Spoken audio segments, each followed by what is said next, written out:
Hello, everyone. Kate and Brooke here to share a story. I'm thinking about everybody. We miss seeing you at church, so it's nice to be able to share a story together. Brooke has a couple of Shel Silverstein poems that she's going to read, and then I will read a book. All right, are we ready? Ready. All right. Put something in. Draw a crazy picture. Write a nutty poem. Sing a mumble-gumble song. Whistle through your comb. Do a loony-goony dance across the kitchen floor. Put something silly in the world that ain't been there before. I love that one. Put something silly in the world that ain't been there before. This one's called The Lost Cat. We can't find the cat. We don't know where she's at. Oh, where did she go? Does anybody know? Let's ask this walking hat. We have a little picture of the walking hat. This one, there it is.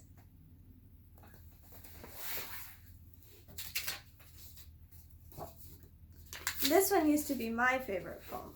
It's called Kidnapped. This morning I got kidnapped by 3 masked men. They stopped me on the sidewalk and offered me some candy.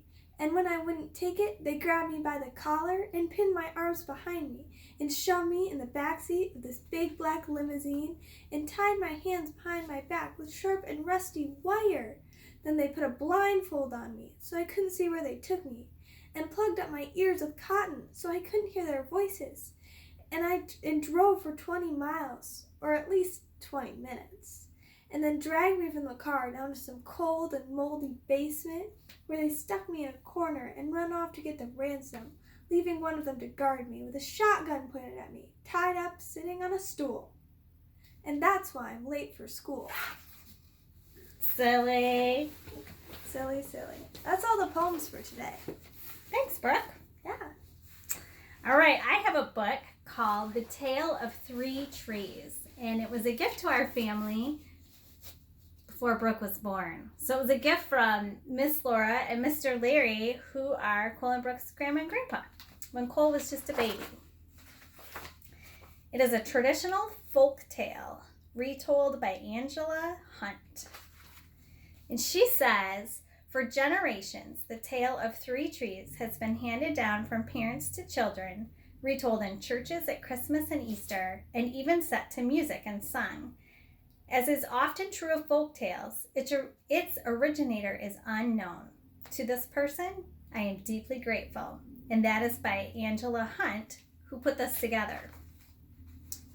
So here's the first picture. Once upon a mountaintop, 3 little trees stood and dreamed of what they wanted to become when they grew up. Did you see the trees?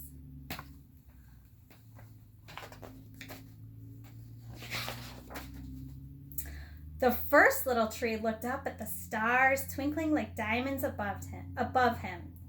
I want to hold treasure, he said. I want to be covered with gold and filled with precious stones. I will be the most beautiful treasure chest in the world.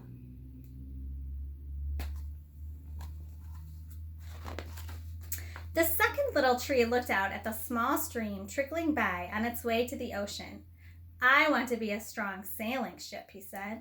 I want to travel mighty waters and carry powerful kings. I will be the strongest ship in the world. The third little tree looked down into the valley below, where busy men and busy women worked in a busy town. I don't want to leave this mountaintop at all, she said. I want to grow so tall that when people stop to look at me, they will raise their eyes to heaven and think of God. I will be the tallest tree in the world. There they are.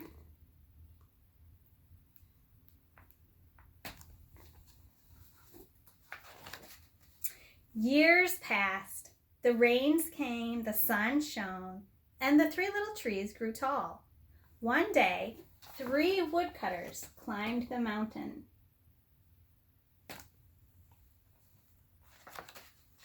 The first woodcutter looked at the first tree and said, "This tree is beautiful. It is perfect for me. and with a swoop of his shining axe, the first tree fell. "Now I shall be made into a beautiful chest," thought the first tree. "I shall hold wonderful treasure." The second woodcutter looked at the second tree and said, "This tree is strong. It is perfect for me." With one fell swoop of his shining axe, he felled the second tree. "Now I shall sail mighty waters," thought the second tree. "I shall be a strong ship, fit for kings." The third tree felt her heart sink when the last woodcutter looked her way. She stood straight and tall and pointed bravely to heaven, but the woodcutter never even looked up. "Any kind of tree will do for me," he muttered. With a swoop of his shining axe, the third tree fell. The first tree rejoiced when the woodcutter brought him to a carpenter's shop, but the busy carpenter was not thinking about treasure chests. Instead, his work-worn hands fashioned the tree into a feed box for animals. The once beautiful tree was not covered with gold or filled with treasure. He was coated with sawdust and filled with hay for hungry farm animals.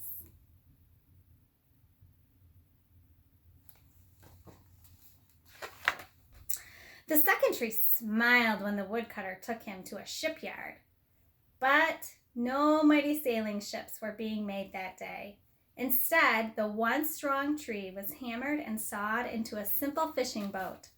Too small and too weak to sail an ocean or even a river, he was taken to a little lake.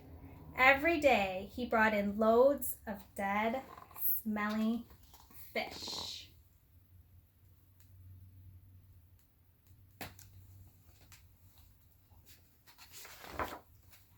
The third tree was confused when the woodcutter cut her into strong beams and left her in a lumber yard. "What happened?" the once tall tree wondered. "All I ever wanted to do was stay on the mountaintop and point to God."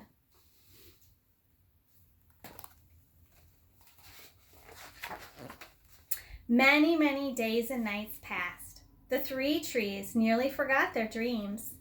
But one night, golden starlight poured over the first tree as a young woman placed her newborn baby in the feed box.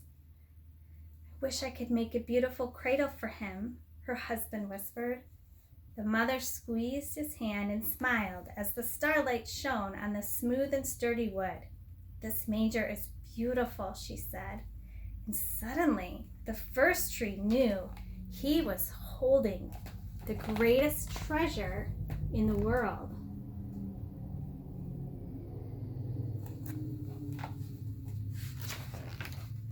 One evening, a tired traveler and his friends crowded into the old fishing boat.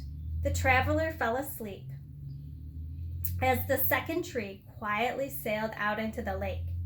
Soon a thundering and thrashing storm arose. The little tree shuddered. He knew he did not have the strength to carry so many passengers safely through the wind and the rain. The tired man awakened. He stood up, stretched out his hand, and said, "Peace."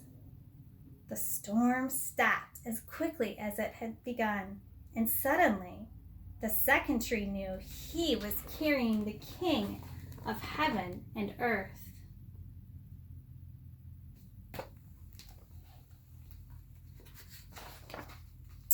On Friday morning, the third tree was startled when her beams were yanked from the forgotten woodpile. She flinched as she was carried through an angry, jeering crowd.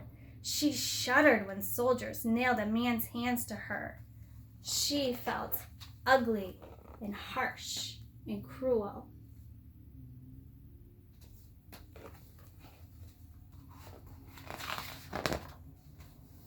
But on Sunday morning, when the sun rose and the earth trembled with joy beneath her, the third tree knew that God's love had changed everything.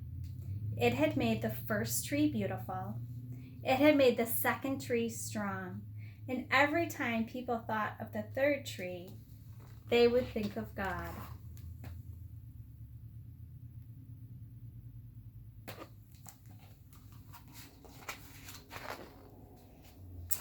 That was better than being the tallest tree in the world. And that is the end of The Tale of Three Trees. We hope that you enjoyed that and the books. How about the poems Brooke read earlier? And for a bonus challenge, I forgot I was going to grab one and I just forgot. But a little science experiment for you is, if your parents can spare them right now, anything in the kitchen is maybe a little precious than at other times. But if you have a regular egg and some vinegar, I challenge you to have a little glass of water, or not a glass of water, a glass of vinegar, put the egg inside and see what happens after about a day. Feel that shell and see what happens to that shell. If you can't do it now, maybe when we're out and about again, I'll bring you some eggs and we'll talk more about it, okay? It's good to see everyone. We hope you're doing well, and please let Pastor Chris or anyone from church know. Parents, if you need anything. Take care. Any parting words? No. Okay. Bye.